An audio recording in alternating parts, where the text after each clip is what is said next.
কুয়েতে বাঞ্ছারামপুর প্রবাসী কল্যাণ সমিতির ১১তম বার্ষিক বনভোজন ও মিলন মেলা অনুষ্ঠিত। বিস্তারিত দেখুন প্রতিনিধি আমির হোসেন মুন্সির পাঠানো তথ্য ও ভিডিওতে। শীতের শুরুতে প্রবাসী বাংলাদেশিদের মাঝে দেশীয় আবহাওয়া ও ভ্রাতৃত্ববোধ জাগ্রত করতে কুয়েতে অনুষ্ঠিত হয়েছে বাঞ্ছারামপুর প্রবাসী কল্যাণ সমিতি কুয়েতের ১১তম বার্ষিক বনভোজন ও মিলন মেলা।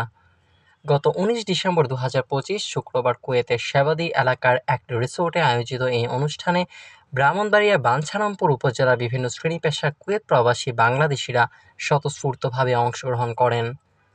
অনুষ্ঠানে প্রধান অতিথি হিসেবে উপস্থিত ছিলেন মোহাম্মদ মঈন উদ্দিন মঈন, প্রধান উপদেষ্টা বাঞ্ছারামপুর প্রবাসী কল্যাণ সমিতি কুয়েত। বিশেষ অতিথি হিসেবে উপস্থিত ছিলেন মোহাম্মদ মোর্শেদ মিয়া, উপদেষ্টা বাঞ্ছারামপুর প্রবাসী কল্যাণ সমিতি কুয়েত।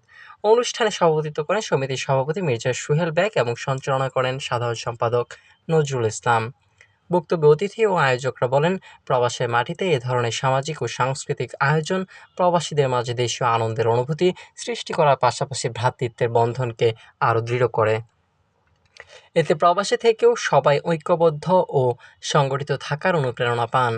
অনুষ্ঠানের শেষ পর্বে নৈশভোজের আয়োজন করা হয় এবং অনুষ্ঠানে উপস্থিত অতিথি ও ভাবিদের হাতে বিভিন্ন পুরস্কার তুলে দেওয়া হয়।